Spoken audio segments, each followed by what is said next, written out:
This episode contains spoilers. Please listen responsibly.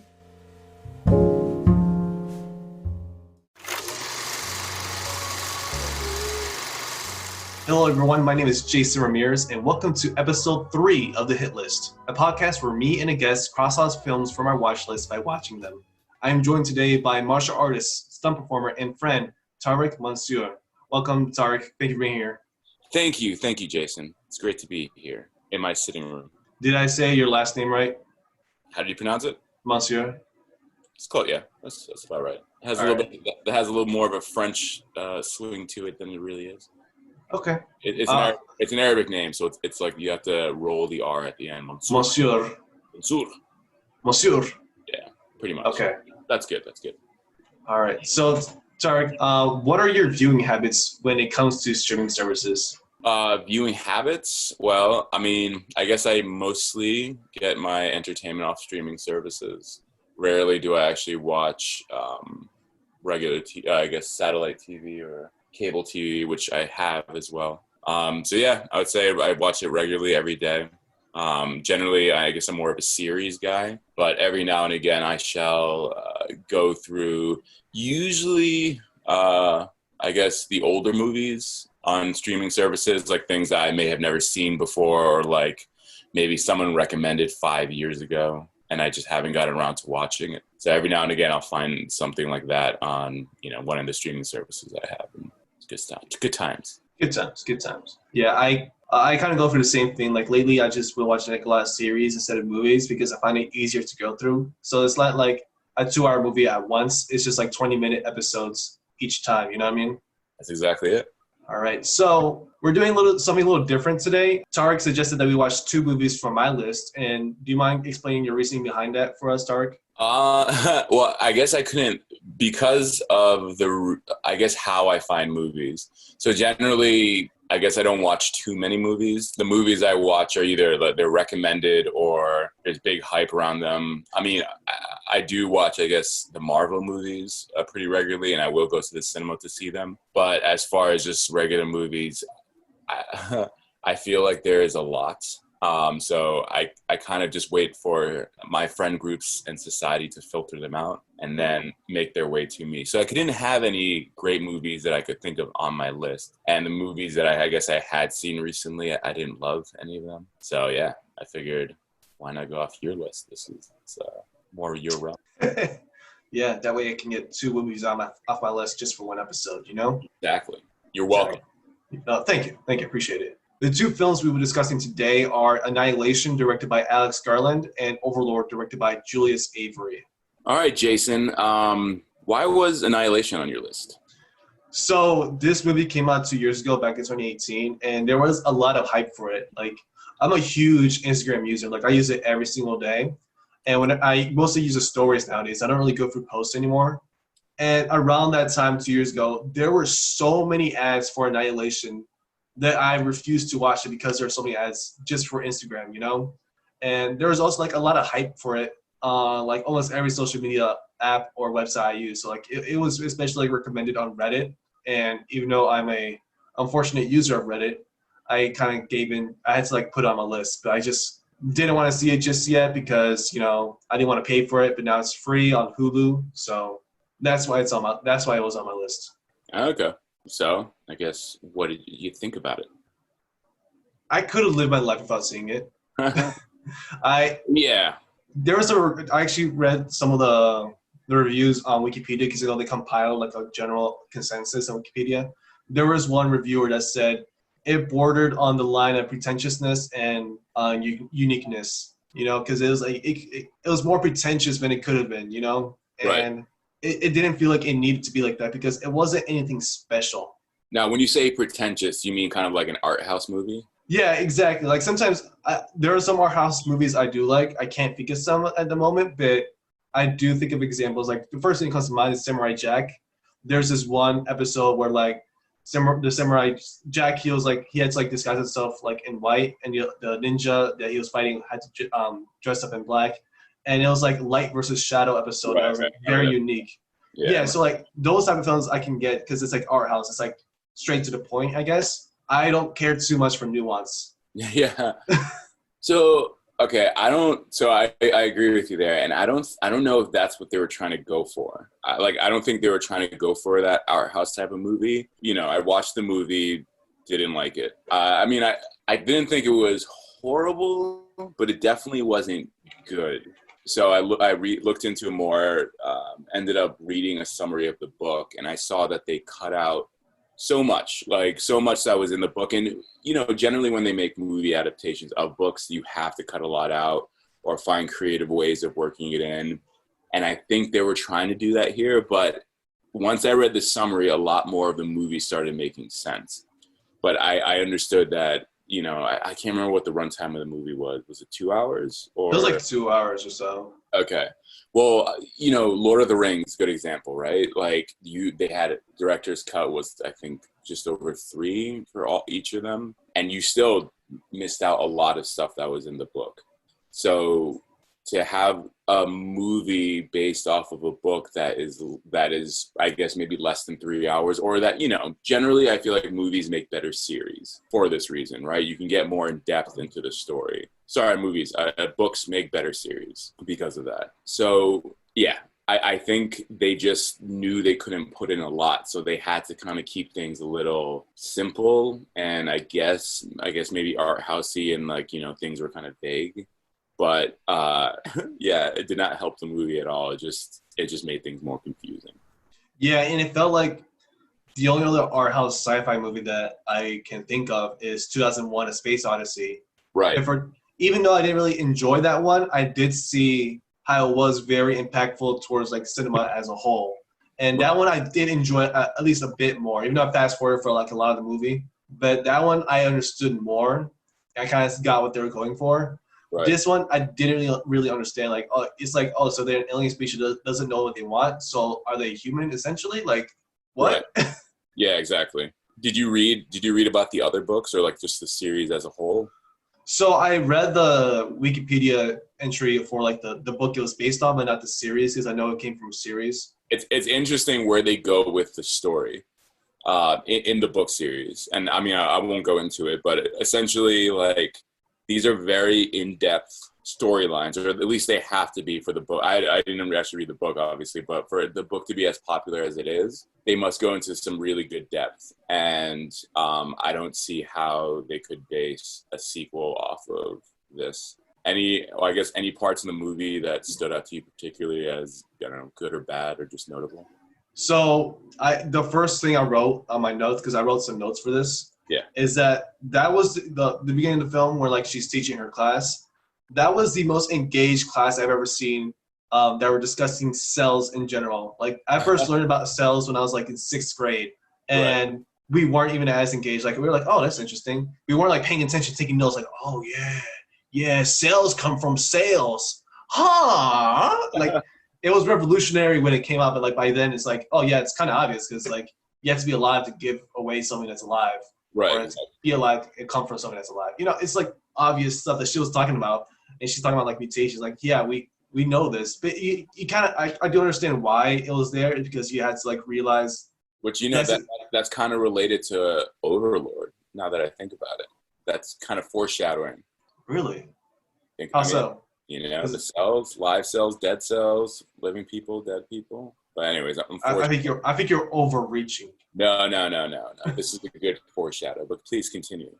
Yeah, so it was just like the most engaged class I've seen, where they were discussing cells. And the other thing I noticed, that there were a lot of celebrities in this movie that I didn't even know was going to be in there. Oscar Isaac I can expect, because he's been in a lot of independent movies before he was in Star Wars. Right. Like, the one I can think of is Ex Machina. And I think he was also in Sucker Punch as well, but that's considered big studio for the movie. Yeah, and I like Sucker Punch more than I like this movie. Yeah, I wish I saw Sucker Punch earlier too. So like, I saw it like 2 months ago. I really wish I saw it sooner. Oh yeah. I thought it was gonna be stupid when I first like saw the trailer back when I was in high school, but then I saw like, oh, this is actually like pretty good. Like, yeah, people give Zack Snyder some shit.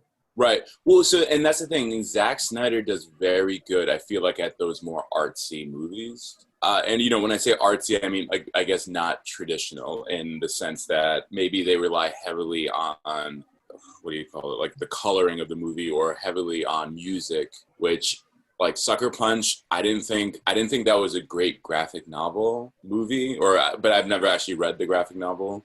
But I thought it was like it was art housey in a good way, in that it was kind of strange and the worlds kind of all melded together. You didn't know what was real, what wasn't. Yeah. But Annihilation was not that movie. So one other thing that I did like about the movie, actually, I don't think I liked anything about the movie except for like the set design and the art. Yeah. The concept art, I guess. Not concept art, but like the way they did the creatures and like the living things. So Yeah. like the plants you see on the plant tumors, fungi, whatever you see all over the forest. I wonder how they did it. Did they actually like go ahead and put them in there like each piece by piece, or did they do it in post? Because to me, it looked like it was just like plant graffiti. Like every time you saw it, it's just like it's so out of place. You kind of think it's graffiti, but it's not. It's just, they're just plants that are abnormal. So that's the one thing I really like, the plant graffiti. That's what I like to call it. And also the animals that are there. The crocodile that came out of nowhere and the bear. That bear scene was actually very scary because they couldn't do anything at all. They were tied to their chairs. They couldn't do anything. I thought I definitely like the bear scene. I thought it was, I guess, more disturbing than scary when it started screaming like like the professor, or was she doctor? The doctor that I think the bear ate the doctor in the group, right? Or whatever. One of them. One of the scientists. One of the scientists, Right. I guess. Ate one of the scientists and it died. But you're right, yeah. No, I do remember that. That was very good. But I will say, like, the acting in this movie was very good. So for maybe not much of a plot or a script, whoever casted it did a very good job bringing, like, like Natalie Portman, who I feel like is great in everything. Who else? Gina Rodriguez, Tessa Thompson. For Jason Lee. Jennifer Jason Lee, Tuva Novotny, which minus Gina Davis. Sorry, Gina Davis. Gina Rodriguez and Tessa Thompson. I guess I've seen more of them of late. Jennifer Jason Lee, I've seen a bunch of her movies, but Tuva, I didn't really see her in anything before, but I think they're all great. And a movie like this needed, I guess, that strong acting talent to take on such a horrible script. That's make it bearable. What I can only imagine was a great movie. A great book. The other thing I liked, or like the thing I found like disturbing that was also interesting, was how like they found like essentially like the videotapes or whatever, like on the SD card. Right. And how they cut up the soldier to find that there's something living inside of him. And right. That was like very disturbing because like I'm not used to that type of stuff. Like I avoid it because I don't want to see it. But like I was seeing it, I was like, yo, what the hell? Because it had like alien movie type of vibe to it. Right. And then eventually like this, Gina said, no, that didn't happen. That's not real. And then they go down into the pool and they find out what happened. And like it's a huge shrine that like resulted from his body exploding from the organism that was inside of him. Yeah, that was very cool. Visually, that was very cool. The CGI in this movie was really good too. Like everything from the animals, the plant life, to the explosive shrine. Very interesting. Yeah, it's like an interesting concept. Like the moment where like I got interested is when Tessa Thompson like figured out what the shimmer was. She said the shimmer is a prism, but it refracts everything. I'm like, oh, it makes sense now. So I didn't get so when they said it refracts DNA, I didn't get that. So what I think from it, I have very limited understanding of science, so I may get this wrong. So you have to like fact check for yourself. I think what it means like it just scrambles everything. That's what she means by because like reflecting is like a mirror image. Refracting is something else. I think it's the opposite of it. So I think that's what it does to DNA is that it like scrambles up your DNA to create something else. Okay. Yeah. I guess I wanted to look more into, because I'm like, okay, I get it refracting light and refracting energy, but DNA, I didn't know if, I guess maybe it was on a molecular level that was happening on, but I don't know. It just seemed like one of those like lazy science things, but I didn't know enough of the science to back that up. I think they went more for like the metaphysical aspect of it. They went more philosophically with it than scientifically, because there's like, hey, we're a science fiction movie, so we might as well play up the fiction part as much as we can by trying to explain it with like some weird science. Right. Yeah, I thought that was very interesting. But yeah, cool. Definitely, definitely good. I enjoyed that. So I guess our consensus, like both of what we both agree that like it's a very well produced film. The visuals are stunning. The actors are very acted very well in this movie. The Yes. story was unbearable. Yes, yeah, it definitely was. It like, something I wrote here. It gave me Silent Hill vibes with the bear scene when they were all tied up. Yeah, I thought that was worth mentioning because this movie did give me kind of like it was. I'm assuming you've seen Silent Hill. Not yet. Oh, okay, that's like I thought that was like a good creepy movie, especially based off a creepy game. Generally, I feel like movie adaptations of video games are done poorly. Definitely. But yeah, Silent Hill kind of was like this, but better as far as that creepy vibe. And the last thing I was noting was that for a movie with 5 female leads, I don't think it passed the Bechdel test, which I felt like that was notable. I don't know. Do you know the rules of the Bechdel test? Yeah, I do know. I do know.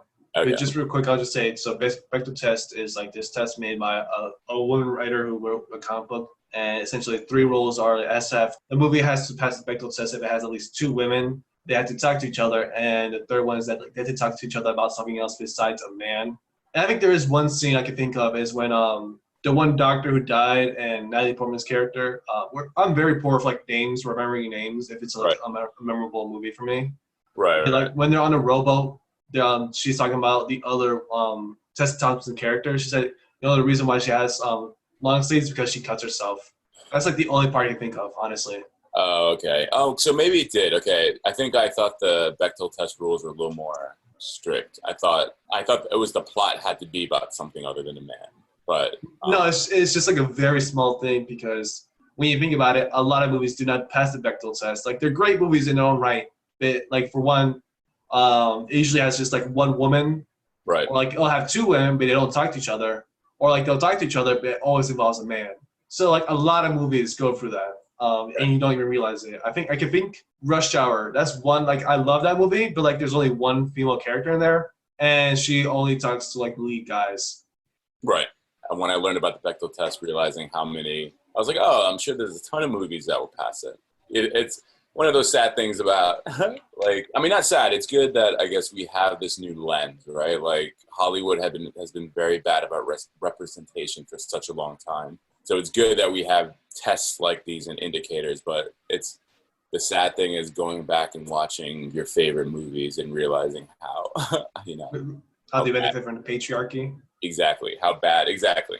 And maybe it is still mildly entertaining in some comedic value, but then you also just see how lazy people were, just pretty much representing or reproducing the same shit over and over again. And that's actually something that I've like talked about with one of my rhetoric professors at UMD.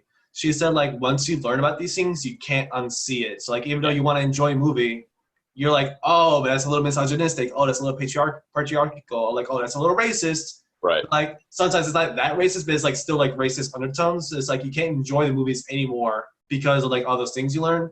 And it's like a double whammy for both of us because you're a stunt performer and I'm a filmmaker. So like whenever I see a fight scene, like I know it just doesn't have the same impact on me anymore because I know how it's made, Right. So like regular fighting movies, martial arts action movies, I can't enjoy them as much anymore, which is kind of sad, but also like, I have to deal with it. No, I agree. I felt the exact same way after, studying some stunt and going back and watching Taken, which I was always like, oh, that's like great fight scenes. And then I just see it's just, one strike, cut to another angle, second strike, cut to another angle. So the guy just has to move at one strike at a time. And, this is actually pretty horrible, but then you appreciate like John Wick. So I will say, I think it's interesting. I think the budget for this movie was it said $40 to $55 million. Box office only brought in $43.1 million. Wow. Yeah, more than I thought. So I think they got closer for such a bad movie. Yeah, they got closer than I thought. Actually, like that's something interesting. I'm just gonna add a little bit more to that. Is that I was just watching something last night talking about Christopher Nolan, and it's awesome. Amazing that The Prestige came out a year after Batman Begins, and that movie was made for $40 million. And let me check real quick, but The Prestige is based off his own IP. It was his own idea, but I'll double check right now since I'm right here. But based off Christopher Nolan? No, it's no, never mind.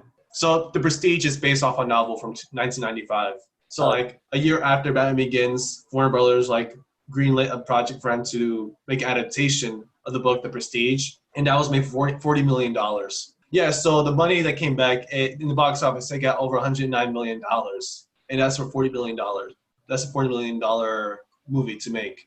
And then like 4 years later, they made Inception. And the thing with Inception that's so unique is that Inception is his own IP. He's had the idea for like years by then. And they greenlit the project for $160 million. It wasn't based off like a book, it wasn't based off a movie. It didn't even have its own audience. And they spent $160 million on it. And it's made such a cultural impact. It made over $829 million in the box office. Wow. So surprising. It was a great movie. Yeah. So I just had to bring it back because like the $40 million budget just brought back the what I just saw last night, where Christopher Nolan made The Prestige for $40 million. Right. And then they gave him 4 times the budget 6 years later, 4 years later, to make Inception, and it succeeded wildly. It was like a very huge success. Very huge. Very happy with it. And now a word from our sponsors. Now back to the show. So Jason, why was Overlord on your list? So I heard about Overlord on Reddit. You can see I spend a lot of time on Reddit, unfortunately. And the basic concept was, I think it said J.J. Abrams was like helping to produce a movie about Nazi zombies. Oh, wait, was this one of his movies? Was he a producer? Let me check. But like I saw someone's name on there. Yeah, let me look. Yeah. Yeah. It was produced by J.J. Abrams through his Bad Robot Productions banner. Oh, that's awesome. So yeah, I saw that and I'm like, hey, you know what? I'm not that big of a fan of J.J. Abrams, but I do like zombie movies, and it's Nazi zombies. So you feel even better about killing the zombies because they're Nazis, you know? Yes. So I saw on Reddit, like, and then I meant to see it in theaters, but I didn't get around to do it because I was around the same time I transferred to UMD, so I was very busy. So that's why it was on my list.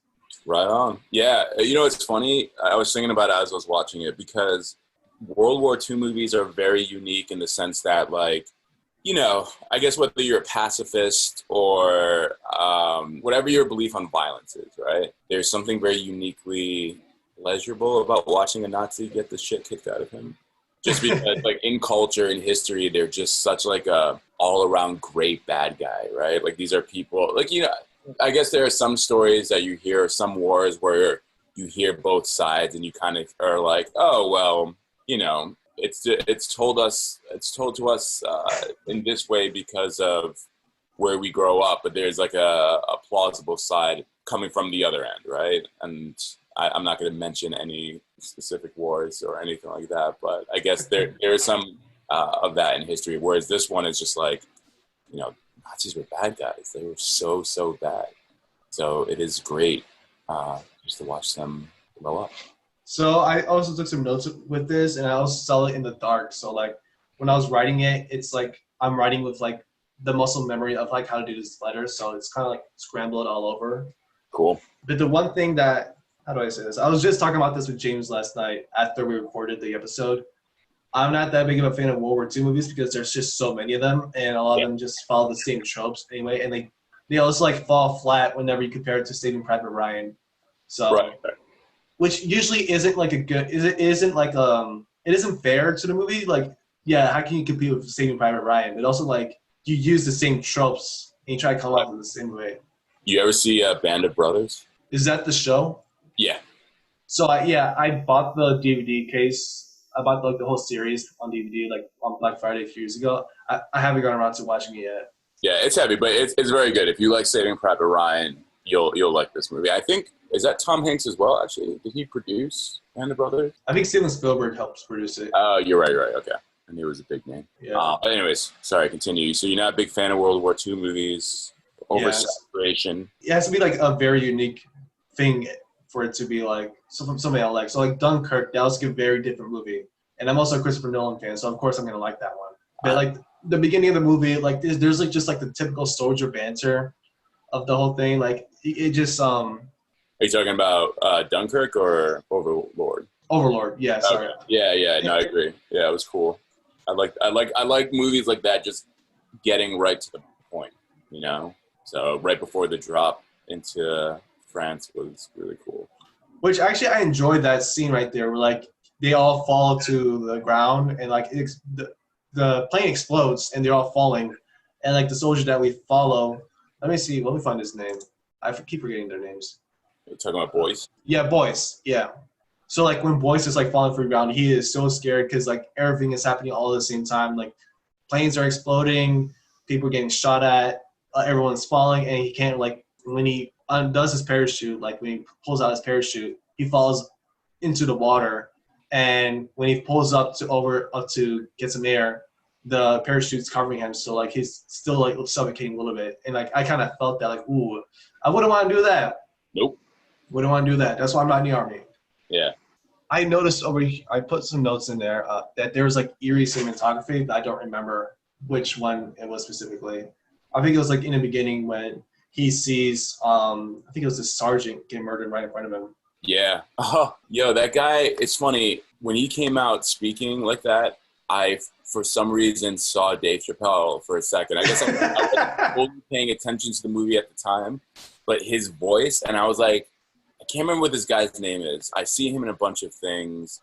I should know his name, but yeah, I was like, if there was ever a Dave Chappelle movie, this is the guy that would play him. He sounded just like Dave Chappelle imitating a soldier. And I can't remember from which skit that was, but I know Dave Chappelle has talked like this before. But yeah. I would have liked the movie a lot more if Dave Chappelle was in it, just like that one brief moment. Yeah, just that bit, right? Just that bit, like, oh, Dave Chappelle, like, oh man, he's dead. Dave Chappelle has been in a few movies, like in the 90s, that he was just like a random character. And going back and watching those movies, it's always more entertaining knowing, you know, how funny he is. And he definitely just brings that Dave Chappelle energy to everything. But anyways, he's not. The one 90s movie I can think of is Robin Hood Men in Tights, the Mel Brooks movie. Because like when I first saw it, like I was just watching it one summer during high school, and I saw him there. I'm like, wait a minute, Dave Chappelle's in this? Like, was he like? He's had success since the 90s, essentially, like early 90s.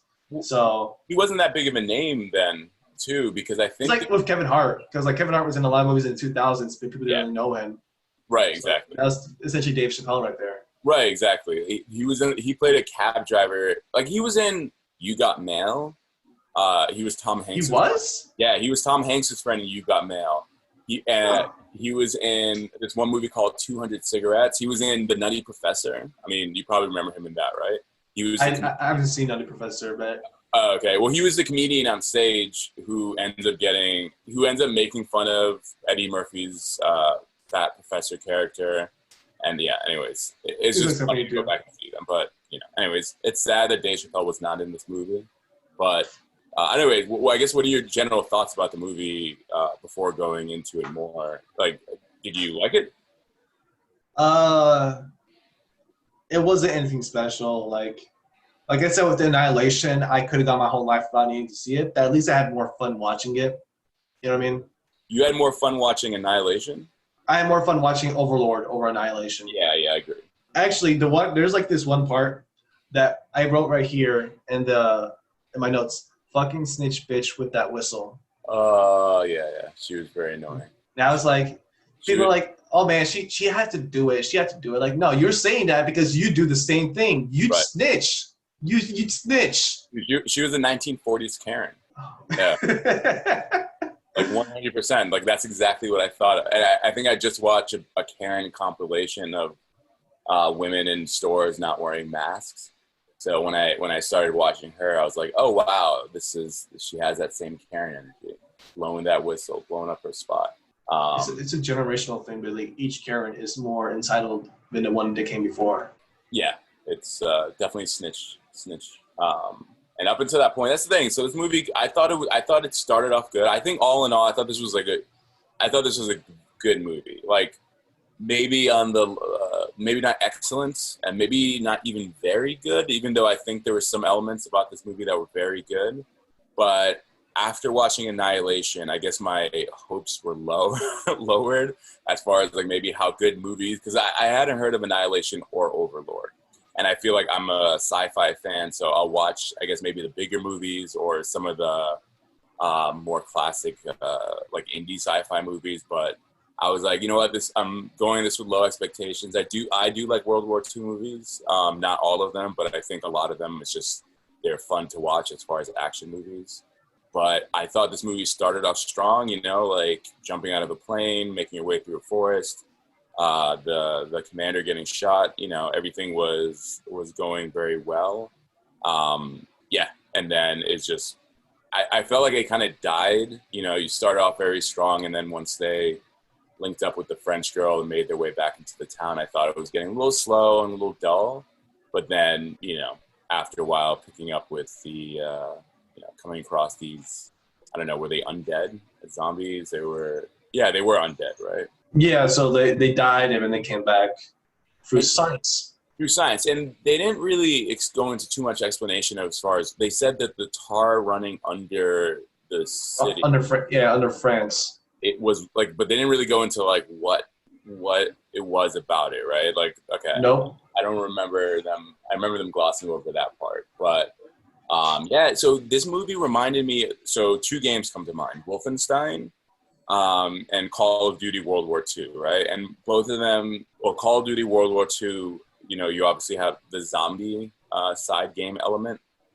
And this is what the movie reminded me of. That and Wolfenstein, I guess it's during World War II as well, but it's more, I guess, just general monsters. But that kind of vibe, I can't remember seeing a World War II horror movie. I'm sure there are a whole bunch that I just haven't seen. But it reminded me of an adaptation of a video game, but an adaptation of a video game done well, which I feel like is rare. Yeah, I can see where you're going with that. Like, I'm not too familiar with Wolfenstein, but I did see like the first 15 minutes of like the one that came out a few years ago, and it had like the same vibe. So like when I saw it was gonna be about Nazi zombies, I kind of expected like the same vibe from Wolfenstein. But like that's another thing about the movie. The reason why I didn't like it so much is because I expected more zombies out of the movie, but like there are only like 10 or 15 zombies. Yeah. That you saw, and they didn't even fight all of them. They just fought like one super strong zombie. They ran away from like two, and then like 15 showed up, and then they exploded. They blew up the building, and right. Then they left.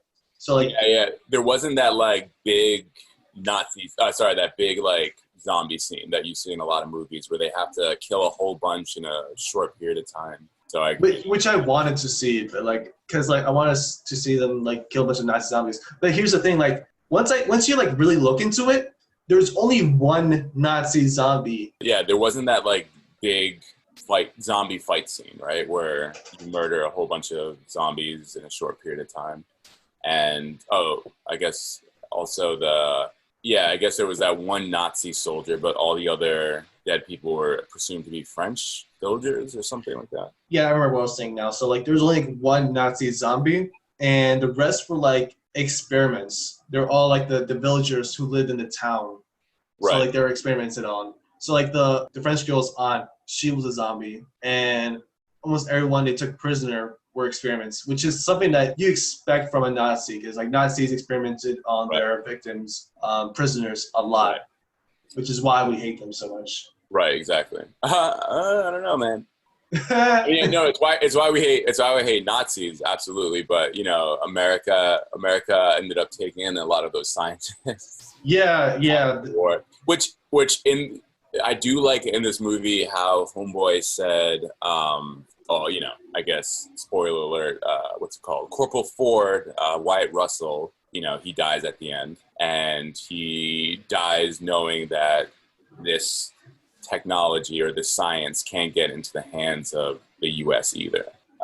He says something along the lines of, our side shouldn't have it either. And then destroying it. And then later on, Boyce is asked if there was is there anything that was down there worth noting? He says no, purely because, Yeah, because like if they found out about it, they probably would have used it. Because that's something that you also learn if you dive more deep into World War II history, because they don't teach you this in school, like in public school, is that the United States and like all the other allied nations, they benefited heavily from the experiments that the Germans conducted on their victims. Yeah. Exactly. As well as like the people in Japan, I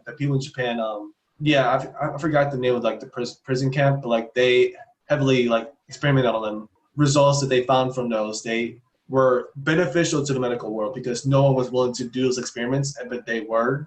Right. So that's So like when you think about it, it's like, oh, that's horrible. Like the reason why we're generally more healthy now, we generally like don't do certain things because like the experiments that they conducted. Yeah, exactly. Yeah, it's very interesting. It's funny. I use that analogy, the Nazi scientist analogy, talking about a lot of these statues being pulled down now of Confederate soldiers or like slave owners who did great things potentially for America.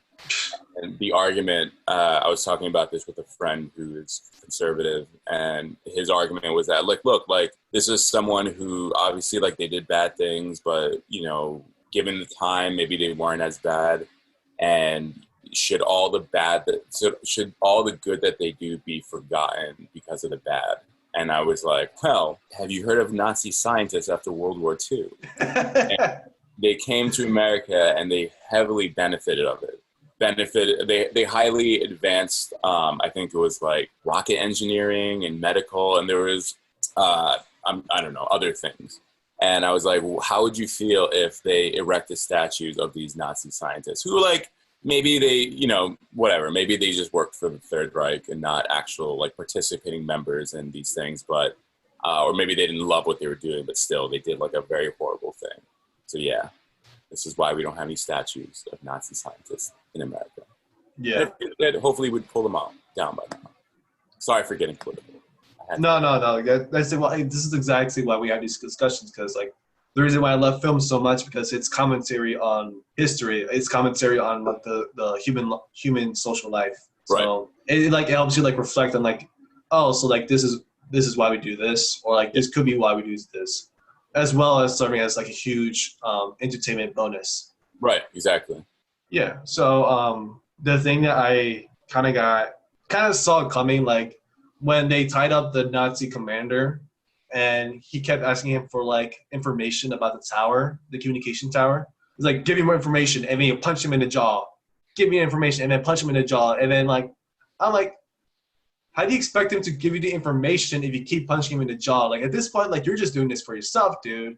Come on. Like, and he kept telling the soldiers like we have to do this by 6 a.m. We have to do it at 6 a.m. And he keeps like punching the guy who would give the information. He probably wouldn't have given the information anyway, but like it kind of defeats the purpose if you ask him for information and punch him in the jaw. Right. You know, because eventually you'll break the jaw, and then he comes back and the Nazi, when he's like a reformed zombie, or like he becomes a deformed zombie, he says, "Hey, remember how you beat me up? Right. Yeah, I'm going to do the same thing to you." I'm like, "Yep, it's all coming." Yeah, it's true. I mean, yeah, it's funny. It was definitely unnecessary what he was doing. He was having a good time, you know, beating up a Nazi, which I think we can all say would probably be a lot of fun. A Nazi punching bag. But, yeah, it is funny. The karma, the ills of his ways came back to screw him in the end. So I actually, going back to what you said about like boys not giving over the information to the Americans, is there's another movie I saw, came out on Netflix a few years ago as well. And this one I actually really like. It's a military science fiction film, and there's like a whole it's called Spectral. Have you seen it? No. It's a very good movie. It's like essentially like the army are fighting ghosts essentially. But like every time the ghost passes through someone, like if they like phase through someone, that person dies immediately. Oh, wow. So like they don't know what's going on. In the end of the film, I'm gonna spoil like a little bit. When they find out what's really causing it, there's like the woman who works for the CIA who's like with them. She's like, we can't destroy it. We can't destroy this because because people work so hard for it. And he's like, yeah, exactly. We had to destroy it because people worked so hard on it. And like a lot of people died. And so they destroyed like the thing that was causing all these ghosts to happen. So that's just a little spoiler. I'm not gonna tell you what happened, what they were, whatever. That's what reminded me, because like around that same time I watched it with my friend over Netflix party, and she really liked it. And like that last scene, that really spoke out to her, because you know, like a lot of countries are being torn apart because America likes to steal secrets on how to kill people effectively. Yeah. What, you know what movie it reminded me of? Which one? Captain America: The First Avenger. Perhaps you've heard of it. I may have heard of it. I've very heard similar vibes, man. German scientists in America reproducing some things, you know. It's a very common theme. It must mean something. I know. But what does it mean? What does it mean? I don't know. We may never know. I just want to point out real quick that this movie, it made $41.7 million in the box office. And it had a budget of $38 million. So I think all in all, it was a success. Not really. Well, I mean, yeah, definitely not a success, but it looks like they broke even. I don't know. I thought it was I think if you liked zombie movies or World War II movies or some, sci-fi World War II movies, that this would be much more enjoyable to you. So I think this movie could have a following, probably does. And it also got 81% on Rotten Tomatoes, which I don't know if Rotten Tomatoes... Audience or critics?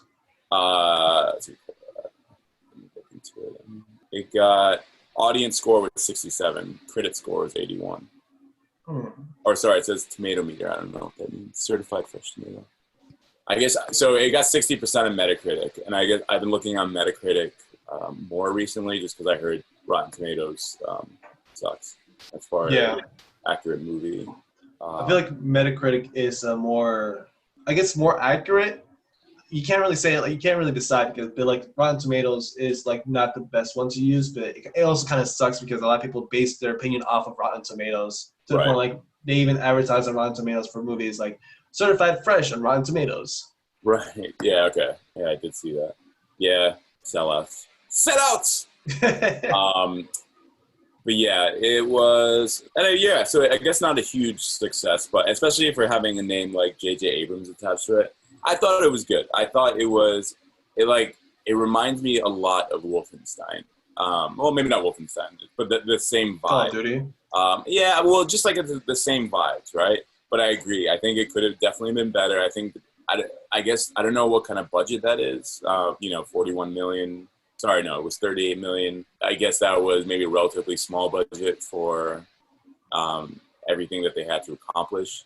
But I definitely could have done with a bigger zombie fighting scene, something where, they're overwhelmed with zombies, Exactly. Yeah, that was definitely missing. So that was a good point. And then, yeah, I guess that was it. I think all in all, I think it was, so 60% for Metacritic. I would probably give it I would say it was a C+ movie. Definitely.